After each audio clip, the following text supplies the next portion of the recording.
Hi guys, welcome to B I money.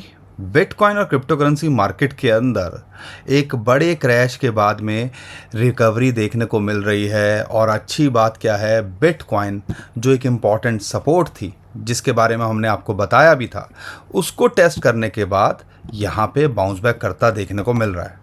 लेकिन global tension तो market के अंदर है ही ना। यहाँ पर यूएसए की मार्केट अच्छा खासा क्रैश होते देखने को मिली कल को भी। और यहाँ पे जो ग्लोबल अनसर्टेनिटी हुई पड़ी है और ईरान इजराइल के अंदर जो कॉन्फ्लिक्ट चल रहा है, उस सिनारियो के हिसाब से तो प्रेशर बिटकॉइन और क्रिप्टो करेंसी पे होना चाहिए और वो कुछ हद तक हमें देखने को मिलता भी है। लेकिन क्या आप ये भूल रहे हो कि क्या ये बिटकॉइन हो या गोल्ड हो, इसको डिसेंट्रलाइज करेंसी बोला जाता है। यानी कि जब ग्लोबली टेंशन होती है तो इनके अंदर एक इंक्रीज होना चाहिए। और डाटा भी अगर बात करते हैं तो उसी तरफ इशारा करता है कि कहीं ना कहीं बिटकॉइन की बात करते हैं, वो भी रिकवर होता देखने को मिल रहा है। और शॉर्ट टर्म में टेम्परेरी इन इश्यूज़ की वजह से मार्केट रिएक्ट करती है, जो हमें एक दो दिन पहले देखने को मिला है। लेकिन आप ये मत भूलिएगा, गोल्ड का प्राइस हो, ऑयल हो और यहाँ पे बिटकॉइन हो, जब भी ग्लोबल टेंशन होगी तो उसके अंदर एक रिकवरी देखने को मिलनी चाहिए और वो हमें फ़िलहाल देखने को मिल रही है। बिटकॉइन तो फिर भी संभाल लेता है, इंस्टीट्यूशंस लगातार बाइंग कर रहे हैं। लेकिन दिक्कत है, हमारी आफत है कि यहाँ पर जो ऑल्ट कॉइन्स हैं वो अच्छा नहीं करते हैं और यहाँ पर वो अच्छा खासा क्रैश करते हमें देखने को मिले। बिटकॉइन 4-5% टूटता है तो वो 20-20% टूट जाते हैं और ये ज़्यादा हमें टेंशन देता है। तो यहाँ पे बिटकॉइन का क्या लगता है, क्रिप्टो करेंसी मार्केट के अंदर क्या करना है, कौन कौन से कॉइन्स किस लेवल पे मिल रहे हैं, बड़े कॉइन्स भी डिप में हैं, बड़ी जो न्यूज़ निकल के आ रही हैं, वो सब इस वीडियो के अंदर मैं आपको बताने वाला हूँ।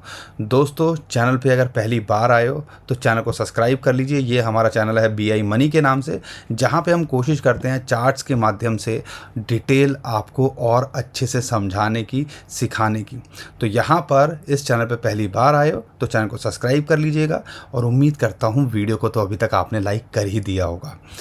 दोस्तों, 2-3 दिन से टेंशन है यहाँ पर मार्केट के अंदर। एक बहुत बड़ा सवाल है जो आप सबका है और मैं भी इससे इत्तेफाक रखता हूँ कि बिटकॉइन फिर भी अपने ऑल टाइम हाई के आसपास है। लेकिन इथेरियम हो गया, बड़े कॉइन्स हो गए, सोलाना हो गया, एडीए हो गया, ये कहीं भी दूर दूर तक अपने ऑल टाइम हाई के पास नहीं है। तो क्या ये कभी ऑल टाइम हाई बनाएंगे? यहाँ पर इन सारी बात को मैं कोशिश करूँगा जवाब देने की। लेकिन जो ग्लोबल टेंशन हुई पड़ी है उसके बारे में पहले बात कर लेते हैं। आपको पता है 2 दिन पहले यहाँ पर निकल के आया कि इज़राइल ने ईरान के ऊपर कुछ एयर स्ट्राइक करी थी ताकि यहाँ पर उसको डैमेज किया जा सके अगर वो कुछ न्यूक्लियर वेपन से रिलेटेड कर रहे हैं। तो उसके जवाब में कल ईरान ने भी रिटेलिएट किया और कई सारी मिसाइल्स जो हैं वो इज़राइल के ऊपर उन्होंने दागी। अब इसकी वजह से ओवरऑल देखते हैं ग्लोबल मार्केट के ऊपर पैनिक देखने को मिल रहा है। यूएस की मार्केट हो, यूरोपियन मार्केट हो, एशियन मार्केट हो, वो अच्छा खासा गिरते देखने को मिली। और S&P 500 की बात करते हैं, डाउ की बात करते हैं, नैस्डैक की बात करते हैं, 1 से 2% टूटे कल देखने को मिले। लेकिन अच्छा बुलिश सिग्नल ये था कि यहाँ पर यूरोप की मार्केट, यूएसए की मार्केट क्रैश हो रही थी और यहाँ पे बिटकॉइन ने एक रिकवरी दिखाई। और बिटकॉइन अगर आप देखते हो, एक इम्पॉर्टेंट सपोर्ट जिसके बारे में मैं आगे बात करूँगा, वहाँ से एकदम से सीधा 2-3 हज़ार डॉलर पंप कर गया।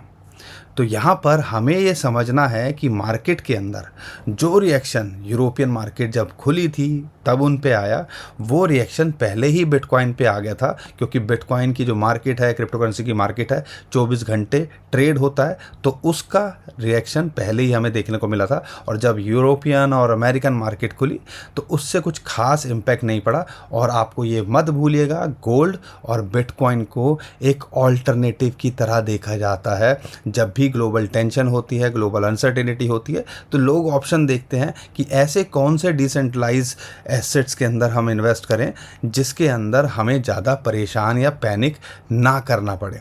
तो यहाँ पे ये एक सिग्नल है, कहीं ना कहीं एक बुलिश सिग्नल इसको माना जा सकता है कि हाँ यार, इतनी ग्लोबल टेंशन के बाद में भी बिटकॉइन रिकवर कर गया। यहाँ पर एक और इम्पॉर्टेंट बात क्या है, कितनी भी ग्लोबल टेंशन है लेकिन ब्लैक रॉक की बात करते हैं, यहाँ पर फिडेलिटी की बात करते हैं, ईरान के इजराइल के ऊपर रिटेलिएट करने के बाद में भी यहाँ पे हमें बिटकॉइन की बाइंग देखने को मिली। और जो ब्लैक रॉक है वो तो 2-2.5 हज़ार बिटकॉइन मिनिमम खरीदता ही रहता है, यानी कि 2-2.5 हज़ार करोड़ के तो बिटकॉइन ये ऐसे खरीद लेते हैं जैसे कुछ है ही नहीं। और यहाँ पे कल भी इन्फ्लो हमें पॉजिटिव के अंदर देखने को मिला था, जो कि एक अच्छा बुलिश सिग्नल है ओवरऑल बिटकॉइन और क्रिप्टो करेंसी मार्केट के अंदर हम रिकवरी देखना चाहते हैं उस चीज़ के लिए।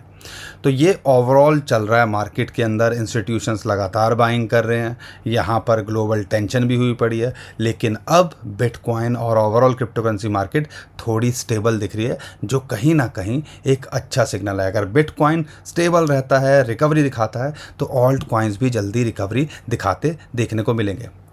मार्केट ने रिएक्ट किया वो एक अलग बात है, लेकिन टेक्निकल सपोर्ट उसको मिली वो एक अलग बात है। तो ये आपको पता होना चाहिए कि बिटकॉइन और क्रिप्टो करेंसी मार्केट की बात करते हैं, खासकर बिटकॉइन की बात करते हैं, तो उसको टेक्निकल सपोर्ट्स कहाँ हैं। तो ये जो 50 डे मूविंग एवरेज अभी आप देख रहे हैं ना, अगर मैं इसकी बात करता हूँ यहाँ पर, तो ये फ़िलहाल इसके लिए एक सपोर्ट का काम कर रहा है। अगर मैं आपको थोड़ा सा और चार्ट दिखाता हूँ दूसरा, जिसके अंदर आपको और अच्छे से समझ पाओगे कि कहाँ कहाँ क्या क्या सपोर्ट है। अगर ये आप देखते हो तो फ़िलहाल ये जो ग्रीन लाइन आपको दिख रही है, पहले भी हफ्ते 10 दिन पहले भी ऐसा हुआ था, यहाँ पर 1,06,000 पे रिजेक्शन मिल रही थी 21 डे मूविंग एवरेज की, और उसके बाद सीधा इसने डंप किया, 50 डे मूविंग एवरेज की सपोर्ट मिली और वहाँ से बाउंस बैक करके $1,10,000 ये पहुँच गया।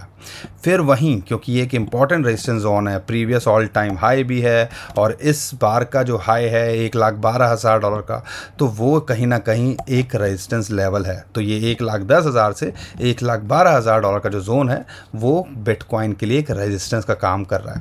यहाँ पर एक इम्पॉर्टेंट सपोर्ट मानी जाती है, जो ग्रीन लाइन दिख रही है जिसको 50 डे मूविंग एवरेज कहते हैं, और ये 200 जो डे मूविंग एवरेज जो कि ब्राउन लाइन दिख रही है वो आती है।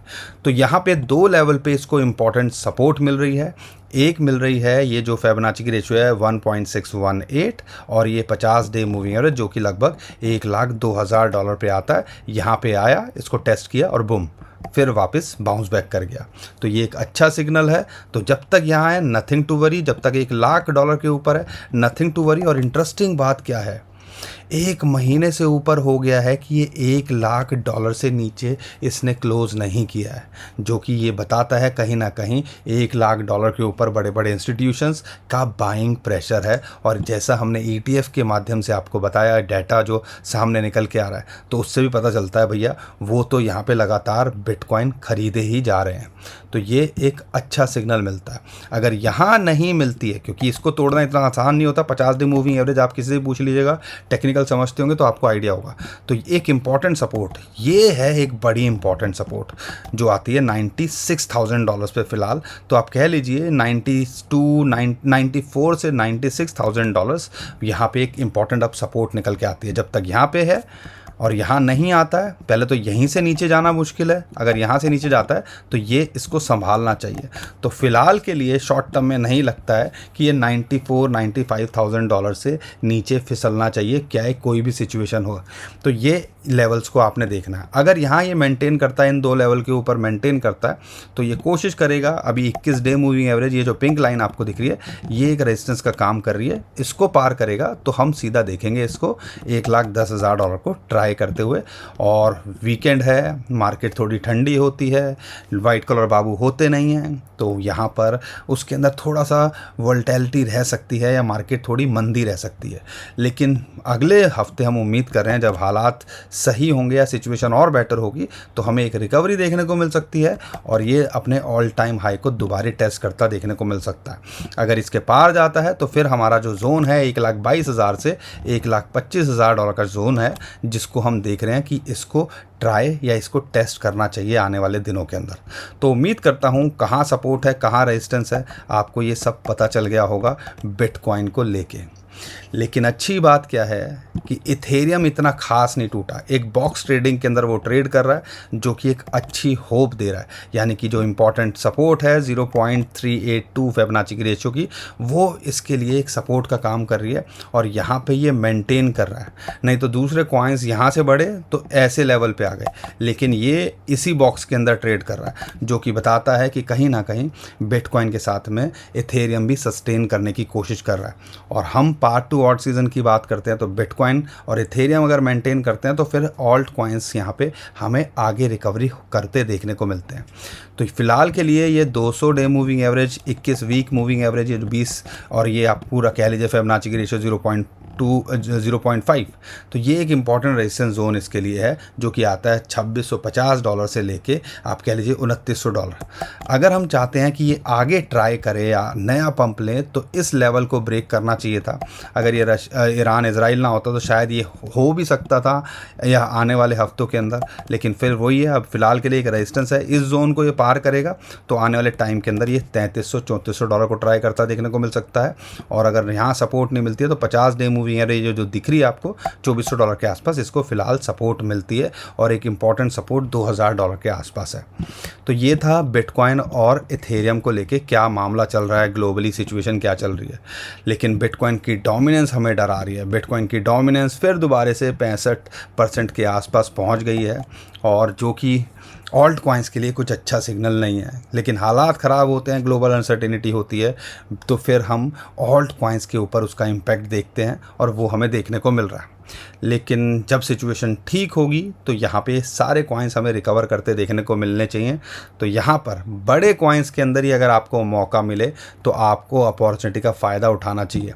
ADA $0.6 के आसपास है, एक सपोर्ट जोन पे है, और एक इंपॉर्टेंट सपोर्ट इसको $8 पे आती है। तो ये दो लेवल हैं जिसको आप देख सकते हो अगर आप ADA कार्डानो के लिए देख रहे हो।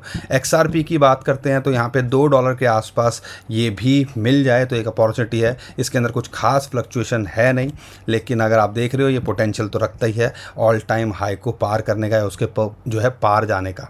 सोलाना को लेके बड़ी न्यूज़ निकल के आ रही है कि जल्दी ही जुलाई के अंदर इसके ETF आते देखने को मिल सकते हैं। तो अगर फिलहाल ये 100 डे मूविंग एवरेज की सपोर्ट मिल रही है $145, तो यहाँ पर या आप कह लीजिए ये $140-145, 21 वीक मूविंग एवरेज और 100 डे मूविंग एवरेज की इसको सपोर्ट मिल रही है।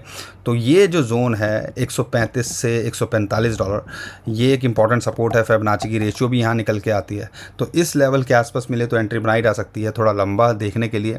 लेकिन फिर ये जो रेजिस्टेंस है 160, और फिर जो मिलता है इसको $175 के आसपास शॉर्ट टू मिड टर्म में टारगेट हो सकते हैं। और लॉन्ग टर्म के लिए देख रहे हो तो हमें लगता है ये ऑल टाइम हाई को छूने का पोटेंशियल भी रखता है। डॉज कॉइन की बात करते हैं, कुछ खास मोमेंटम नहीं है। मीम कॉइन के अंदर अगर आप देख रहे हो तो हमें तो कुछ यूटिलिटी लगती नहीं है, तो ऐसे कम से कम वो कॉइन्स पे तो फोकस करना चाहिए जिनके कोई यूज केस हो। बट फिर भी फ़िलहाल इसको आप कह लीजिए $0.17 के आसपास सपोर्ट मिल रही है। $0.16 के आसपास अगर यहाँ मिल रहा है तो ये आप लिया जा सकता है। शॉर्ट टू मिड टर्म में ये भी पोटेंशियल रखता है 25 सेंट से 30 सेंट तक जाने का।